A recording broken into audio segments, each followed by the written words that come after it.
വെറുതെ ഇരിക്കുമ്പോഴേക്കുമായിരിക്കും നമുക്ക് ഓരോ തോന്നലുണ്ടാകുന്നത് അല്ലേ? ഒന്നിലേക്ക് ഫുഡ് കഴിക്കാൻ, അല്ലെങ്കിൽ നമുക്ക് എവിടെയെങ്കിലുമൊക്കെ പോകാൻ. അപ്പോൾ എനിക്കിന്ന് നമ്മുടെ കുബാബയുടെ അടുത്തുള്ള ടീ ഹൗസിലേക്ക് പോകാനാണെങ്കിൽ ഭയങ്കര ആഗ്രഹം. ഇവിടെയാണെങ്കിൽ നല്ല ബഡ്ജറ്റ് ഫ്രണ്ട്ലിയുമാണ്. അതേപോലെ ഒരുപാടധികം സ്നാക്സും കിട്ടും. ഞങ്ങളിവിടെ വന്നപ്പോൾ ഏകദേശം സ്നാക്സൊക്കെ തീരാറായി. പിന്നെ അവിടെയുള്ള കുറച്ചധികം സ്നാക്സൊക്കെ ഞങ്ങൾ എടുത്തു കേട്ടോ. ചിക്കൻ കട്ട്ലേറ്റും ബീഫ് കട്ട്ലേറ്റും സമൂസാസും പിന്നെ എന്താ എന്തൊക്കെയൊക്കെ സാധനങ്ങൾ എടുത്തിട്ടുണ്ടായിരുന്നു. അതിനകത്ത് ഫസ്റ്റ് തന്നെ ഞങ്ങൾ എടുത്തിട്ടുണ്ടായിരുന്നത് ഈ ഒരു സംഭവമാണ്. ഇതിൻ്റെ പേര് ശരിക്കും ഞാൻ ഓർത്ത് വെച്ചിട്ടുണ്ടായിരുന്നു, പക്ഷേ മറന്നുപോയി. അപ്പോൾ ഇതൊരു അടിപൊളി ടേസ്റ്റാണ് കേട്ടോ. ഇതിൻ്റെ അകത്തുള്ള ചിക്കൻ്റെ ഫില്ലിംഗ് ഒക്കെ അടിപൊളിയാണ്. പിന്നെ ഞങ്ങൾ എടുത്തിട്ടുണ്ടായിരുന്നത് ഈ ഒരു പൊറോട്ട ചില്ലി ചിക്കൻ റോളാണ് കേട്ടോ. ഇതും അടിപൊളി തന്നെയാണ്. സാധാരണ എനിക്ക് ചില്ലി ചിക്കൻ്റെ ഒന്നും അധികം ഞാൻ ഫാനല്ല, പക്ഷേ എനിക്കിത് ഭയങ്കരമായിട്ട് ഇഷ്ടമായി.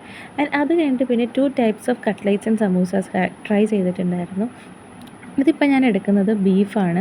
ഓൾറെഡി ഞാനൊരു ബീഫ് ലവറാണ്. സോ എനിക്ക് ബീഫിനകത്ത് ഇങ്ങനെ സ്പെഷ്യലായിട്ട് എന്തെങ്കിലുമൊക്കെ ചെയ്യുന്നതൊക്കെ എനിക്ക് ഭയങ്കര ഇഷ്ടമാണ് കേട്ടോ.